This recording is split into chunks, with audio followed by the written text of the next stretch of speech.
Hello for the 19th Sunday in Ordinary Time, as usual, using the first and gospel reading. First Kings, chapter 19, uh, and the gospel, Matthew 14, verses 22 to 33. And it deals with, I think, Christ, one of his most favorite sayings. And when I thought of that, what are his favorite sayings? I thought of two, and I'd like to talk about one. Well, one is the kingdom. He said the kingdom of God or the kingdom of heaven. That's not the one I want to talk about. I want today's gospel reading, where he said to his disciples, be not afraid. Be not afraid. So I went to my concordance and I looked up, and in Matthew, Mark, Luke, and John, I found 8 quotes of when he said, be not afraid.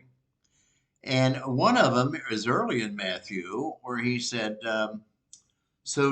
be not afraid of anything. Very generic, but that's what he said in Matthew 10. But in today's gospel and in the other gospels as well, he said, it is I, do not be afraid. This is when he's walking on water and they spot him and they're frightened. And he says, it is I, be not afraid.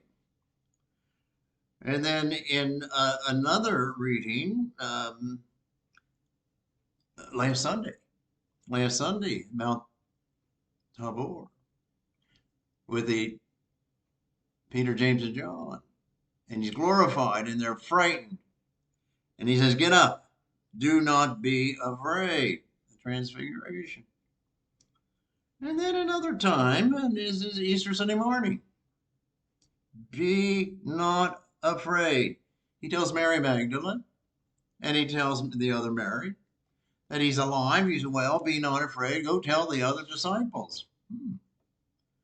Then there's some repeats in the other Gospels. In Mark's Gospel, it is I, do not be afraid. And in Luke's Gospel, when he's talking to Simon, be not afraid.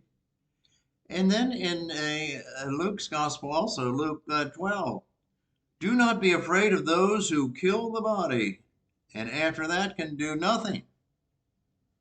He's saying, don't be afraid of those Pharisees. They can only kill you. After that, they can do nothing. Well, I don't want to die, but be not afraid. And then finally, it said today's also in John's Gospel, real terse, it is I, do not be afraid. Well, I think fear is part of life because life isn't easy and we don't know what's ahead. You know, one of our recent popes, 10, 15 years ago, Pope John Paul II, he wrote a book entitled Be Not Afraid. I read it. I don't remember exactly, and I couldn't find it. But at any rate, he thought so too. And he must have applied it and wasn't afraid, because now it's Saint JP2. We all want to do that. So be not afraid. I remember as kids, a word we used when we said somebody's afraid, chicken. You chicken.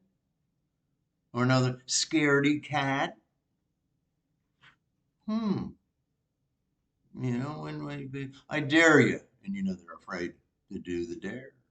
I mean, we knew what fear was, and we knew what it was to be afraid of the dark. And this past week, I talked to an individual from Eastern State University. And somehow we got on with the little group that we were in.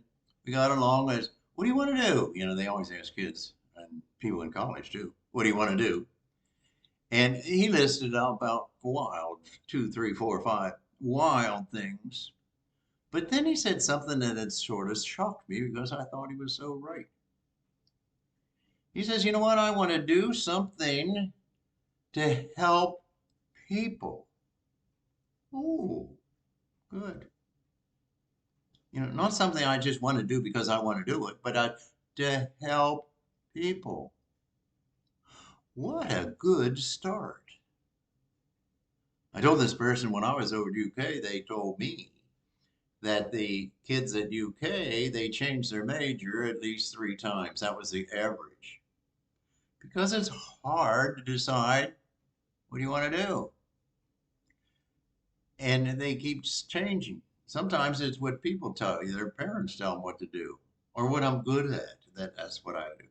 Well, I think really a good start, and not being afraid, is to decide what do you like to do, and then how can you help people, and then choose something meaningful. But I know it's not easy. It wasn't easy for me. I loved chemistry when I was in high school. And my best teacher was a chemist teacher. So I wanted to become a chemist. Really? Then I thought, well, we took these aptitude tests and so forth, and I was pretty good with my hands. They said, you're not stupid, but you got great dexterity in your hands. You could be something like a dentist or a surgeon.